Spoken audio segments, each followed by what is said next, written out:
اعوذ باللہ من الشیطان الرجیم بسم اللہ الرحمن الرحیم۔ ناظرین اکرام السلام علیکم۔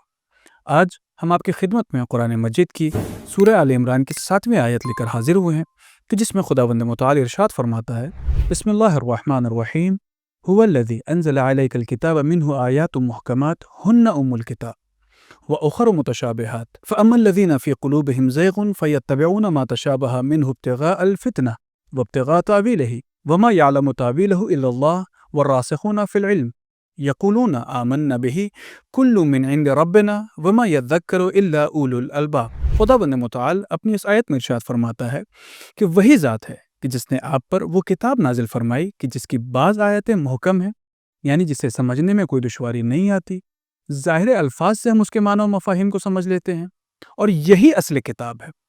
پھر خداوند متعال ارشاد فرماتا ہے اور اس کی بعض آیتیں متشابہ ہیں، یعنی کہ جس کو ہم بآسانی نہیں سمجھ سکتے ہیں، اس کے ظاہری الفاظ کے ذریعے سے اس کے معنی کو ہم نہیں سمجھ سکتے ہیں، اس میں قرائن کی ضرورت ہے سمجھنے کے لیے۔ اس کی بعض آیتیں متشابہ ہیں، لیکن جن کے دلوں میں کجی ہے، جو فتنہ چاہتے ہیں سماج میں، وہ اس کی تعویل کے لیے اسی متشابہ آیات کے چکر میں پڑے رہتے ہیں تاکہ اس آیت کے مقصد کو حاصل نہ کریں، بلکہ اپنے ذہن میں پل رہے اس فتنے کے لیے سپورٹ قرآن سے لے سکیں کہ جس کا سہارا لے کر وہ سماج میں فتنہ برپا کر سکیں۔ انہی کو مد نظر رکھتے ہوئے خداوند متعال ارشاد فرماتا ہے کہ وہ حضرات کہ جن کے دل میں کجی ہے، وہ انہی طریقے کی آیتوں کے پیچھے پڑے رہتے ہیں، لیکن ان آیتوں کا علم صرف اللہ کے پاس ہے اور ان لوگوں کے پاس ہے کہ جو علم میں راسخ ہیں۔ وہ لوگ ایسے ہیں کہ جو کہتے ہیں کہ اللہ نے جو کچھ بھی نازل کیا ہے ہم اس پر ایمان لے آئے ہیں، اور یہ سب کی سب چیزیں اللہ کی طرف سے ہیں۔ اور پھر اللہ ارشاد فرماتا ہے کہ نصیحت تو صرف عقل مند ہی قبول کرتے ہیں۔ سب سے پہلے اس آیت کے ضمن میں 3 سوال ہے۔ سب سے پہلا سوال یہ ہے کہ اللہ نے اس آیت میں کیا کہا کہ اس کی کچھ آیتیں محکم ہیں اور کچھ متشابہ، لیکن سورہ ہود کی آیت نمبر 1 میں اللہ ارشاد فرماتا ہے کہ اس قرآن کی تمام آیتیں محکم ہیں۔ دوسری جگہ پر سورہ زمر کی آیت نمبر 23 میں اللہ ارشاد فرماتا ہے اس کی تمام آیتیں متشابہ ہیں۔ اور اس آیت میں یعنی سورہ آل عمران کی 7ویں آیت میں اللہ کیا کہہ رہا ہے کہ اس کی بعض آیتیں محکم ہیں اور بعض آیتیں متشابہ۔ ابھی آپ یہ سوال کریں گے، مولانا ہم نے تو ہمیشہ سے یہ سنا ہے کہ قرآن میں تضاد اختلاف نہیں ہے، لیکن اسی آیت میں ابھی آپ نے جیسا کہ بیان کیا کہ اختلاف پایا جا رہا ہے۔ اللہ ایک جگہ پر کہہ رہا ہے کہ اس کی تمام آیتیں محکم ہیں۔ محکم کیا؟ کہ جیسا کہ ہم نے پہلے بھی عرض کیا ہے کہ وہ آیتیں کہ جن کے ظاہری الفاظ کے ذریعے سے ہم اس کے معنی و مفاہیم کو سمجھ لیتے ہیں۔ اللہ دوسری جگہ کہہ رہا ہے کہ اس کی تمام آیتیں متشابہ ہیں۔ متشابہ کیا مطلب؟ وہ آیتیں کہ جس کو قرائن کے ذریعے سے ہم سمجھ سکتے ہیں، ظاہری الفاظ کے ذریعے سے ہم فیصلہ نہیں کر سکتے۔ اور اللہ تیسری جگہ پر کیا کہہ رہا ہے کہ اس کی بعض آیتیں محکم ہیں اور بعض متشابہ ہیں۔ کیا مطلب؟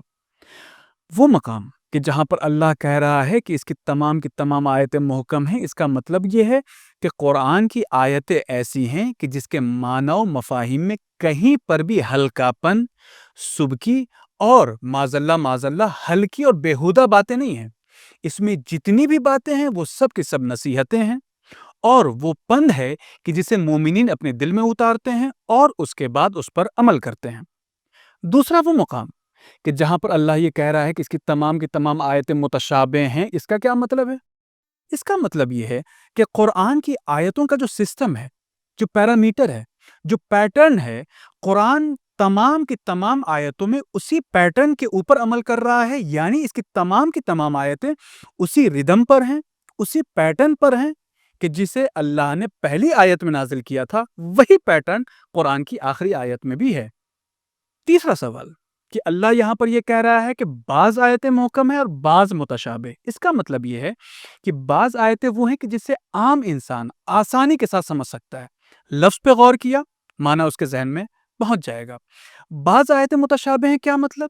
اس کا مطلب یہ ہے کہ عام انسان اپنے عام فہم و خرد کے ذریعے سے اس آیت کے معنی و مفاہیم کو نہیں سمجھ سکتا، بلکہ اسے یہاں پر ایسے رہنما کی ضرورت ہے کہ جو اس کے بیک گراؤنڈ کی باتوں کو بتا سکے، یعنی اس کے اصل معنی و مفاہیم کو بتا سکے کہ جو معنی و مفاہیم اس کے الفاظ کے ذریعے سے ہم سمجھ نہیں سکتے ہیں۔ تو اب یہاں پر ایک سوال پیدا ہوتا ہے کہ جیسا کہ خود قرآن نے بھی کہا کہ وہ لوگ کہ جو فتنہ گر ہیں، وہ لوگ کہ جو فتنہ پھیلانا چاہتے ہیں، وہ لوگ انہی متشابہ آیتوں کا سہارا لیتے ہیں اور سماج میں فتنہ پھیلاتے ہیں۔ تو جب وہ لوگ کہ جو اسی آیتوں کو اسلحہ کے طور پر استعمال کر رہے ہیں، اللہ نے قرآن میں ایسی آیتیں نازل کیوں کی؟ اس کی 3 وجہ ہیں۔ سب سے پہلی وجہ یہ ہے کہ اللہ نے ان آیتوں کے ذریعے سے لوگوں کو فکر اور تدبر کرنے کے لیے زمینہ فراہم کر دیا ہے۔ یعنی اللہ نے عقل کے استعمال کا ایک راستہ بتا دیا ہے کہ دیکھو، ہر آیتوں کو تم اپنے سطحی طور پر نہیں سمجھ سکتے، بلکہ بعض آیتیں وہ ہیں کہ جس میں تمہیں غور و فکر کرنا ہوگی۔ پہلی وجہ یہ کہ اللہ نے زمینہ فراہم کیا ہے غور و فکر کے لیے۔ دوسری وجہ کیا ہے؟ تاکہ لوگ گاہے بگاہے الہی رہبر کی طرف رجوع کر سکیں، یعنی اپنی زندگی اور اپنے فہم و فراست پر اتنے مغرور نہ ہو جائیں کہ اپنی زندگی میں یہ کہہ دیں کہ کتاب خدا میرے لیے کافی ہے۔ بعینہی کتاب خدا خود بخود کافی نہیں ہو سکتی، بلکہ اسے اس رہبر کی ضرورت ہے کہ جو اس کے اسرار و رموز کو بتا سکے، کہ جسے ہم عام فہم لوگ الفاظ کے ذریعے سے اس کے اسرار و رموز کو نہیں سمجھ سکتے ہیں اور نہیں پہچان سکتے ہیں۔ تیسری وجہ کہ اللہ نے متشابہ آیتیں کیوں نازل کی، اس کی وجہ یہ کہ تاکہ اللہ امتحان لے سکے کہ کون انسان کس مزاج کا ہے۔ اگر اللہ تمام آیتیں واضح طور پر نازل کر دیتا تو سمجھ میں نہیں آ پاتی بات، لیکن اللہ نے بعض آیتوں کو متشابہ طور پر نازل کیا ہے تاکہ وہ لوگوں کو آزما سکے کہ کون اس کا خالص بندہ ہے، کون اس کا مخلص بندہ ہے، اور کون انسان صرف مجبوری کے بنا پر اللہ کی اطاعت کر رہا ہے بلکہ وہ شیطان کا بندہ ہے۔ یعنی متشابہ آیتیں وہ آیتیں ہیں کہ جس کے ذریعے سے انسان کا امتحان ہوتا ہے کہ وہ اہل بیت اطہار کی روشنی میں بتائے گئے تفاسیر پر عمل کرتا ہے یا اللہ کے لیے جسم و جسمانیات کا قائل ہو جاتا ہے۔ اب ممکن ہے کہ آپ کے ذہن میں ایک سوال پیدا ہو کہ مولانا، محکم متشابہ کنٹینیو سن رہے ہیں، آخر ایسی کوئی آیتیں ہمیں بتائیں کہ جو متشابہ ہوں۔ آئیے میں آپ کو وہ آیتیں بتاتا چلوں کہ جو متشابہ ہیں، تاکہ آپ کے ذہن میں بھی محکم اور متشابہ کا معنی کلیئر ہو جائے۔ جیسے خداوند متعال سورہ قیامت کی آیت نمبر 23 میں ارشاد فرماتا ہے کہ قیامت کے دن لوگ اپنی آنکھوں کو خدا کی طرف گڑائے ہوئے ہوں گے، خدا کی طرف دیکھ رہے ہوں گے۔ اور ایک جگہ اللہ ارشاد فرما رہا ہے سورہ انعام کی آیت نمبر 103 میں کہ لا تدرکہ الابصار، وہ خدا وہ ہے کہ جس کو آنکھیں درک نہیں کر سکتی ہیں۔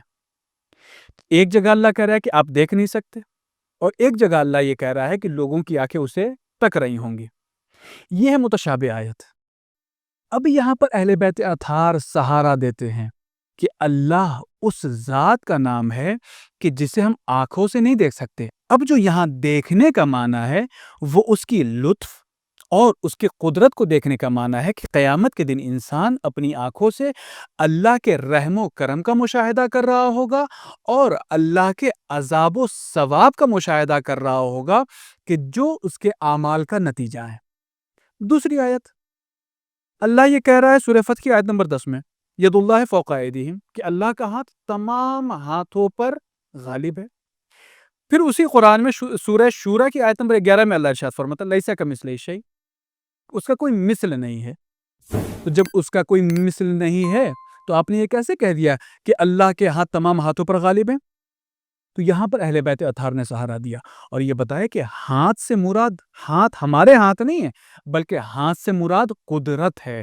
ہم بھی اپنے روزمرہ کی زندگی میں استعمال کرتے ہیں کہ فلاں صاحب کے داہنے ہاتھ ہے۔ کیا مطلب؟ وہ اس کے ہاتھ ہے؟ نہیں، وہ اس کے ہاتھ نہیں ہے، بلکہ وہ انسان ان کی قدرت ہے۔ یعنی کہ اگر وہ کہیں پر کسی کام میں پھنس جاتے ہیں تو وہ اس کا سہارا لیتے ہیں، اور وہ انسان کی جس کو ہم نے ہاتھ سے تعبیر کیا ہے وہ ان کے کام کا بیڑا پار لگاتا ہے۔ تو اسے کہتے ہیں متشابہ آیتیں۔ اب آئیے یہاں پر جو اللہ کہہ رہا تھا کہ ان آیتوں کی تعویل صرف خدا جانتا ہے اور راسخون فی العلم جانتے ہیں، کیا مطلب؟ تعویل کا کیا مطلب ہے؟ تعویل کا مطلب یہ ہوتا ہے کہ پشت پردہ جو باتیں ہوتی اسے تعویل کہتے ہیں۔ مثال کے طور پر ہمارے ایک استاد مثال دیا کرتے تھے کہ جب بھی کبھی آپ سیرپ یا ٹیبلٹ اگر یا کیپسول خریدیں تو اس میں ڈوز لکھا ہوا ہوتا ہے کہ بچے کو مثلاً 1 چمچ صبح 1 چمچ شام، لیکن اس کے بعد کوشن کے طور پر ایک جملہ لکھتے ہیں کہ ڈاکٹر کی کہی ہوئی بات پر عمل کیجیے گا، ممکن ہے خوراک ڈاکٹر کے کہنے پر بدل جائے۔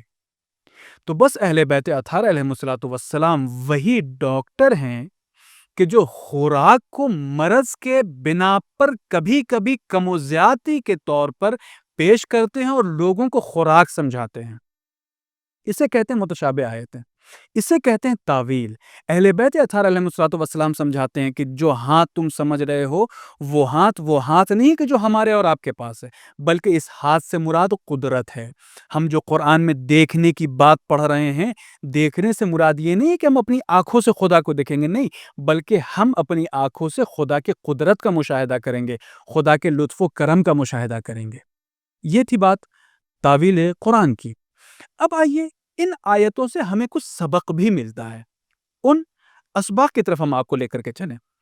اللہ نے اچھا میں یہاں پر رکوں اور ایک نقطہ کہ جو میں ابھی ہمارے ذہن سے بات نکل گئی تھی وہ میں آپ کے سامنے بیان کرتا چلوں کہ راسخون فی العلم کون ہے۔ اللہ تو ہمیں سمجھ میں آ گیا، راسخون فی العلم کون ہے، کون لوگ ہیں کہ جو اس کی تعویل سے واقف ہیں؟ وہ اہل بیت اطہار علیہم السلام ہیں کہ جن کے ہم پیروکار ہیں اور جن کے ہم شیعہ ہیں۔ یہ آیتیں کچھ پیغام ہمیں دیتی ہیں۔ سب سے پہلا پیغام کہ ہر انسان قرآن کی ہر آیتوں کو سمجھ نہیں سکتا، لہٰذا یہ دعویٰ کرنا کہ قرآن ہمارے لیے کافی ہے بے بنیاد ہے۔ دوسرا پیغام، منحرف قلب، وہ دل کہ جو منحرف ہے، جو بیمار ہے، جو کج ہے، یہ فتنہ و فساد برپا کرتا ہے۔ یعنی سماج میں فتنہ گر اچھے لوگ نہیں ہوتے، بلکہ ہمیشہ وہ برے لوگ ہوتے ہیں فتنہ گر کہ جن کے دل میں کجی ہے، کہ جن کا دل بیمار ہے۔ تیسرا پیغام، فتنہ صرف فزیکل ہونا فتنہ نہیں کہلاتا، یعنی اپنے ہاتھ سے کسی کو مارنا، کسی کو پیٹنا، کسی کو نقصان پہنچانا صرف فتنہ نہیں ہے، بلکہ کسی فرہنگ میں تبدیلی ایجاد کرنا بھی فتنہ ہے۔ لہٰذا فتنہ وہ انسان بھی ہے کہ جو ہمارے سماج میں بالکل چپی کا روزہ رکھتا ہے، لیکن ہمارے سماج میں رہ رہے کانسیپٹ کو کہ جو کلیئر کانسیپٹ ہے اسے چینج کرتا ہے۔ بعض اوقات شریعت کے ذریعے سے وہ شریعت کو تبدیل کرنے کی کوشش کرتا ہے۔ یہ انسان اگرچہ کہ لباس روحانیت میں ہے، اگرچہ کہ وہ مذہبی فگر رکھتا ہے، لیکن وہ انسان فتنہ گر ہے۔ چوتھا پیغام، کبھی کبھی حق و حقیقت کا سہارا لیتے ہوئے فتنہ گر فتنہ پھیلا لیتا ہے۔ اس کی سب سے بڑی مثال صفین ہے کہ جہاں پر قرآن کا سہارا کس نے لیا تھا؟ معاویہ نے لیا تھا، کہ جس کا پورا وجود ہی باطل تھا۔ تو سمجھ میں آ جائے ہر نعرے کے پیچھے ہمیں نہیں بھاگنا ہے، یعنی ہر نعرہ ہمیں ضروری نہیں ہے کہ اچھے راستے پر لے کر کے جائے۔ ہمیں نعرہ لگانے والے کو بھی دیکھنا ہوگا کہ نعرہ لگانے والا اگرچہ کہ اللہ اکبر کا نعرہ لگا رہا ہے، کہیں ایسا تو نہیں ہے کہ اسی نعرے کے ذریعے سے وہ کسی کو تکلیف پہنچا رہا ہو، کسی کو نقصان پہنچا رہا ہو یا بے گناہوں کو مار رہا ہو۔ اگر اللہ اکبر کا نعرہ لگا کر کوئی انسان کسی غریب کو ستا رہا ہو، کسی بے گناہ کو مار رہا ہو، تو اگرچہ کہ یہاں پر اللہ کا نام آ رہا ہے، لیکن یہ نعرہ فتنہ کہلائے گا۔ کیوں؟ اس لیے کہ یہ نعرہ صرف اللہ کا نام استعمال کر رہا ہے اور اس کے مقصد کے خلاف امور کو انجام دے رہا ہے۔ وآخر دعوانا ان الحمدللہ رب العالمین۔ آج کا ہمارا سوال ہے، سورہ آل عمران کی آیت نمبر 7 میں راسخون فی العلم سے مراد کون ہیں؟ آپ کے آپشن ہیں اے مہاجرین، بی انصار، سی اہل بیت علیہم السلام، ڈی اصحاب کہف۔ اپنا صحیح جواب ہمارے واٹس ایپ نمبر پر ارسال کریں۔ جواب کے ساتھ اپنا نام، اپنے والد کا نام اور اپنے شہر کا نام لکھنا نہ بھولیں۔